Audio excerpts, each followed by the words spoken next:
Welcome back to our journey through literature. Last time, we really started something ambitious, didn't we? Trying to unravel Shakespeare's Hamlet. And you'll recall we spent our time in Act 1. That's where, everything gets turned upside down for Hamlet. The ghost of his father appears. The spectral figure. Exactly. And drops that bombshell his father was murdered by his uncle, Claudius, who then incredibly quickly marries Hamlet's mother, Gertrude, and takes the throne. Talk about a whirlwind of betrayal and, well, horror. Totally. And the ghost gives Hamlet this terrifying task, revenge. Remember and avenge this most foul, strange, and unnatural murder. It's a heavy burden. Immense. And we saw him wrestling with it, right? That inner turmoil, culminating in his decision to put an antic disposition on. Right, to feign madness, a strategy. A strategy, yeah, to kind of mask his real plans, buy some time. Risky stuff, and that really set the stage. It really did. So today we're diving deeper. We're heading straight into Act 2. Now, if Act 1 was about setting things up, the exposition, the core conflict, Hamlet's terrible situation, then Act 2, well, this is where the rising action really kicks in. Things start moving. Exactly. The tension ramps up. People in the court start reacting to Hamlet, trying to figure him out, spying. It gets complicated. This act is just masterful in how it builds that tension, reveals more about the characters, and plays with that whole appearance versus reality theme. Which is already so strong. Oh, definitely. The seeds planted in Act 1, they start sprouting here, sometimes in unexpected ways. So our mission today is really to unpack how this act pushes the story forward, deepens our understanding of everyone involved, highlights those key themes, and just, shows off Shakespeare's brilliance. Sounds good. It's not quite the climax yet, but it's crucial. Hamlet's feigned madness, which started as maybe a shield, it starts to become something else, a weapon, maybe, but also a source of huge misunderstandings. Yeah. It really builds that central conflict, setting us up for the big confrontations later on. Right. So where do we begin in Act 2? Well, interestingly, not with Hamlet. Oh. Act 2, Scene 1 kicks off with Polonius. Okay, Polonius, Lord Chamberlain, always seems to be hovering. And he's sending his servant, Reynaldo, off to Paris, which seems a bit random at first. It does seem like just a minor domestic thing, right? Sending someone to check up on his son, Laertes, who's supposed to be studying there. Just being a concerned dad. Well, yes and no, because his methods are what's really revealing here. This isn't just check if he's okay. This quickly broadens out into this whole theme of suspicion, manipulation, surveillance. It's thick in the air at Elsinore. Okay. And then right after Reynaldo leaves, Ophelia comes rushing in. And she is visibly upset, recounting this really strange, unsettling encounter she's just had with Hamlet. So we get Hamlet's behavior reported, not seen directly at first. Exactly. It's a jarring start, really throws you into this atmosphere of, well, spying and secondhand information. So Polonius's instructions to Reynaldo, you said they were revealing. Oh, incredibly. He basically tells Reynaldo to go to Paris and subtly put about some light slanders about Laertes. You hint that maybe he's gambling a bit or drinking, maybe fencing too much, perhaps even visiting prostitutes. Seriously? About his own son? Why? Not to actually ruin his reputation, Polonius claims, but as a bait of falsehood. That's his phrase to take this carp of truth. Okay, unpack that. Beta falsehood. His theory is, if Reynaldo hints at these small vices, people might react like, oh no, not Laertes, though I did see him. Or maybe they'll defend him, and in doing so, reveal what Laertes is actually up to. It's incredibly convoluted. Wow. So he thinks lying is the way to find the truth. Precisely. He says, by indirections, find directions out. That's his whole philosophy. Cutting over honesty. Deception as a tool. It shows him as, well, quite Machiavellian, really. Always scheming, always assuming there's something hidden. And does it work? Well, that's the irony, isn't it? This belief in his own cleverness, this hubris. It constantly blinds him. He thinks his methods are the height of wisdom and of reach, but they actually prevent him from seeing what's plainly in front of him, especially with Hamlet. Because he's always looking for the angle. Always. He can't just accept sincerity and his control over his kids. It's quite stark, especially how he deals with Ophelia's story next.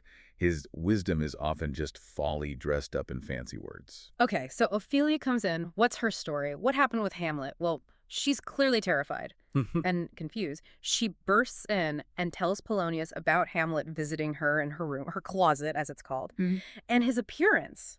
It's shocking. She says he was pale as his shirt. His knees were knocking together. He wasn't wearing his hat. His stockings were fouled and down-jived to his ankle, just completely disheveled. A mess. A total mess. And he didn't speak. He just grabbed her wrist, held her hard, then held her at arm's length, stared intently at her face for a long time. Yeah.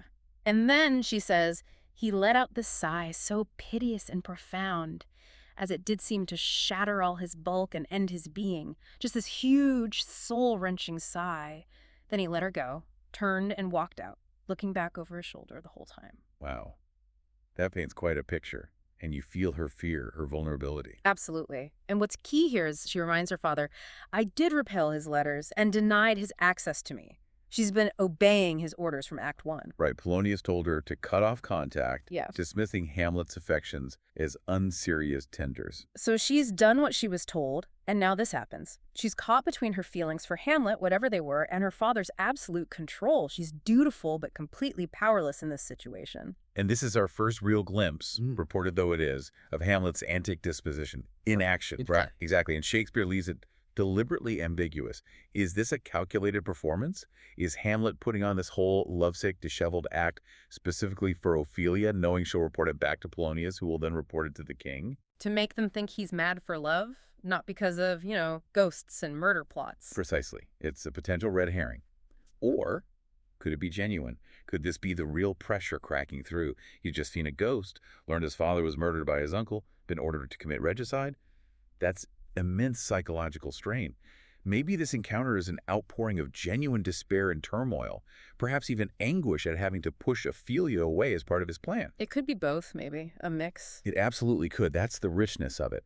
But what's not ambiguous is Polonius's reaction. He immediately leaps to the conclusion, this is the very ecstasy of love. Huh. Of course he does. Fits his theory. Perfectly. And it's such powerful, dramatic irony for us, the audience. We know about the ghost, the murder, the revenge plot.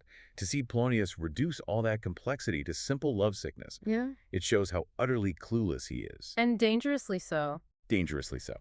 Because this misdiagnosis will drive so much of the action. It leads him to meddle further, to set up more traps, ultimately with tragic consequences for Ophelia and for himself. He sees madness, but completely misreads its cause. So thematically, this scene really hammers home that appearance versus reality idea. Oh, absolutely. Polonius uses lies to find truth. Hamlet's appearance is either a lie, feigned madness, or a terrifying reality, real distress, or both.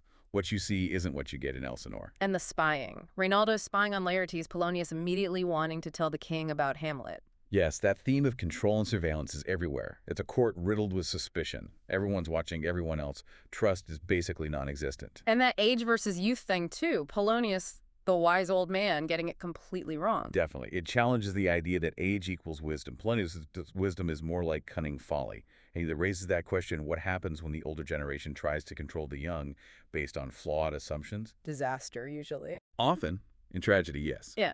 Which leads us perfectly into Act 2, Scene 2. Okay, Scene 2. You said this one is long. It's the longest scene in the entire play. And it is absolutely packed. So much happens here. Give us the overview. Right, so it starts with Claudius and Gertrude. They've summoned Rosencrantz and Guildenstern. Hamlet's childhood friends. Yep. Their mission: find out what's wrong with Hamlet. Then Polonius arrives all puffed up, claiming he's found the cause. The love theory again. You bet. Meanwhile, the ambassadors return from Norway with news about Fortinbras. Then Hamlet himself shows up and has these incredible verbal spars, first with Polonius, then with Rosencrantz and Guildenstern. And then the traveling players arrive. Ah, the players. A crucial arrival. Hugely crucial. Because they give Hamlet the idea for his plan, the mousetrap. Okay, let's break that down. First, the king and queen bringing in Rosencrantz and Guildenstern. Right. Claudius is clearly worried. He says he can't understand Hamlet's transformation, so much from the understanding of himself I cannot dream of. Now, is this genuine concern? Partly, maybe. But it's definitely mixed with political unease. He needs to know if Hamlet is a threat to his power. And Gertrude. She seems more genuinely maternal, perhaps. Good gentleman, he hath much talked of you, she says. She likely just wants her son back to normal. But both of them are perfectly willing to use these young men, Hamlet's supposed friends, as spies. Turning friendship into a tool of the state. Exactly. It speaks volumes about the atmosphere, the corruption, using trust like that. And the Fortinbras news, that seems almost like a distraction. It might seem like it, but it's actually really significant. Voltaman and Cornelius report back that Old Norway has stopped young Fortinbras from attacking Denmark. Instead, Fortinbras is going to attack Poland and just needs safe passage through Denmark. So a diplomatic win for Claudius. On the surface, yes, it shows him managing foreign affairs effectively. But the key thing here is Fortinbras himself. He becomes this really important foil, a contrast to Hamlet. Oh, so. Think about it. Both are princes whose fathers have suffered loss. Fortinbras lost lands. Hamlet lost his father's life. Both feel a need for action, for restoration or revenge. But Fortinbras, he's all external action, raises an army, marches off, decisive, maybe reckless, but active. Whereas Hamlet is thinking. Exactly. Hamlet is wrestling internally, dealing with moral complexities, doubt, the nature of proof. Fortinbras acts, Hamlet contemplates. Shakespeare puts them side by side to make us think about the nature of action, revenge, and leadership. Is Fortinbras's decisiveness admirable or just impulsive? Is Hamlet's delay weakness or a sign of deeper thought? It's a constant comparison point. Got it. Okay, so while that's happening, Polonius is bursting to tell his news. Oh. Absolutely. And he starts with that famously ironic line, brevity is the soul of wit. While being anything but brief. Precisely. He then launches into this long, rambling speech, full of flourishes, finally declaring he's found the very cause of Hamlet's lunacy, which is... Drumroll, please. Ophelia's rejection. Neglected love. He hasn't let that go. Not a chance. And he even reads Hamlet's love letter to Ophelia out loud to the king and queen as proof. Oh, that's awful. Using her private letter. Shows his character, doesn't it? Then he arranges to encounter Hamlet himself, planning to loose Ophelia to him later while he and Claudius hide and watch. Setting traps. Always setting traps. And in his encounter with Hamlet, deep in his antic disposition, pretends not to know him and calls him a fishmonger. A fishmonger? Like selling fish? Well, yes, but it was also Elizabethan slang for a pimp, basically, someone dealing in flesh. Ouch. Given Polonius' plans to use Ophelia as bait... The irony is savage, isn't it? And it ties into Hamlet's growing disgust with what he sees as the world's dishonesty, particularly regarding women, perhaps fueled by his mother's actions. But Polonius, even while noting Hamlet's strange replies have a kind of logic, though this be madness, yet there is method in it, he completely misses the point. He thinks it's just a side effect of love madness, not calculated wit. Still blind. Utterly. Okay, so then Rosencrantz and Guildenstern actually meet Hamlet. How does that go? Initially, Hamlet greets them warmly, like old friends. You see a flicker of the old Hamlet. But his mind is sharp. He quickly picks up that something's off, their answers are a bit evasive. So he just asks them directly, point blank, "Were you not sent for?" Cuts right through it. He does. Yeah. And they try to deny it, then stumble, and finally admit, "My lord, we were sent for." The betrayal must sting. Hugely. These were his friends from Wittenberg. Now they're spies for Claudius. It confirms his suspicions about the court's rottenness and deepens his sense of isolation. Who can he possibly trust? Right. And this leads to some famous lines, doesn't it, about Denmark being a prison? Yes. He bitterly declares Denmark's a prison. Rosencrantz tries to rationalize it, saying it's just Hamlet's ambition making him feel confined. But Hamlet disagrees. Strongly. He says, "Oh God, I could be bounded in a nutshell and count myself a king of infinite space, were it not that I have bad dreams." It's not about physical confinement or lack of power. It's the mental anguish, the bad dreams, the knowledge of the murder, the corruption, the task ahead that make Denmark and perhaps the whole world feel like a prison to his soul. A spiritual prison. Exactly, a state of mind. And this flows into probably the most famous passage in the scene, maybe one of the most famous in all of Shakespeare. What a piece of work is a man. That's the one. He launches into this incredible speech for Rosencrantz and Guildenstern. He starts by praising humanity, how noble in reason, how infinite in faculties, in action, how like an angel, in apprehension, how like a god, the beauty of the world, the paragon of animals. It's this soaring tribute to human potential. It sounds amazing. It is. But then comes the devastating turn. And yet, to me, what is this quintessence of dust? Dust. Dust, all that potential, all that beauty, reduced to mere dust in his eyes. "Man delights not me, no, nor women neither," he concludes. It's the core of his melancholy, his disillusionment. The corruption he sees, the murder, the incest has tainted his view of everything, even the pinnacle of creation. Humanity itself seems spoiled, meaningless. Wow. That's heavy. He's really sharing his inner world there, but still hiding the reason for it. Precisely. He is expressing profound philosophical despair, but not the specific cause of the murder. It maintains the antic disposition while letting us see the genuine depth of his suffering. Okay, so he's in this dark place, betrayed by his friends. And then the players arrive. Yes. So, And the shift in Hamlet's energy is palpable. Suddenly he's animated, engaged. He genuinely loves the theater. a bit of relief for him. Absolutely. He welcomes them warmly, quizzes them about plays, asks the first player to recite a speech. It's a totally different Hamlet than the one sparring with Polonius or confronting RNG. And the speech he asks for is significant. Very. It's about the fall of Troy specifically. Aeneas telling Dido about seeing Pyrrhus brutally kill King Priam and the heart-wrenching grief of Queen Hecuba. Okay, parallels there. A murdered king, a grieving queen. Exactly. And the first player delivers this speech with such passion, such raw emotion, tears, trembling, the whole work. For fictional characters. Right. And watching this is what sparks Hamlet's big realization. He sends everyone away except the players and then launches into another huge soliloquy. Oh, what a rogue and peasant slave am I. That's the one. He's absolutely furious with himself. He sees this actor getting so worked up, shedding tears for Hecuba. What's Hecuba to him, or he to Hecuba, that he should weep for her, while he, Hamlet, with a murdered father and a deeply wronged mother, has done, well, nothing concrete yet. The inaction theme again. Big time. He calls himself dull and muddy-mettled, a coward, unable to act despite having cause and will and strength and means. It's this intense self-flagellation. But it leads somewhere productive, doesn't it? It does. This shame and frustration galvanize him.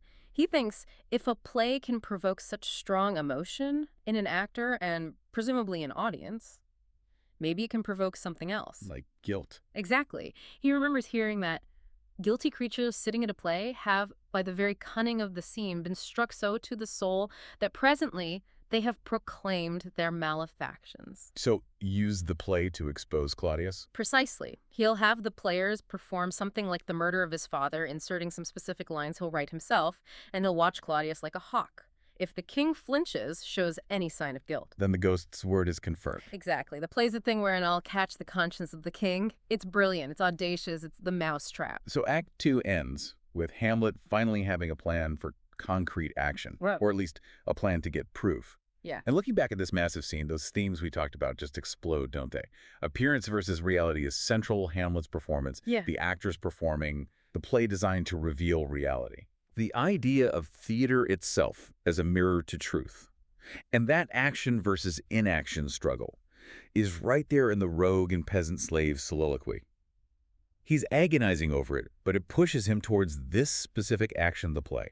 And the corruption. Permeates everything. Denmark as a prison, man as dust, the betrayal by RNG, it's all part of that sense of decay. And trust. Completely shattered with his friends. And the power of art. Absolutely. Theater isn't just entertainment here. It's a tool for justice, for psychological exposure. Hamlet weaponizes art to find truth. It's quite meta, really, Shakespeare celebrating the power of his own craft. Okay, so summing up Act 2.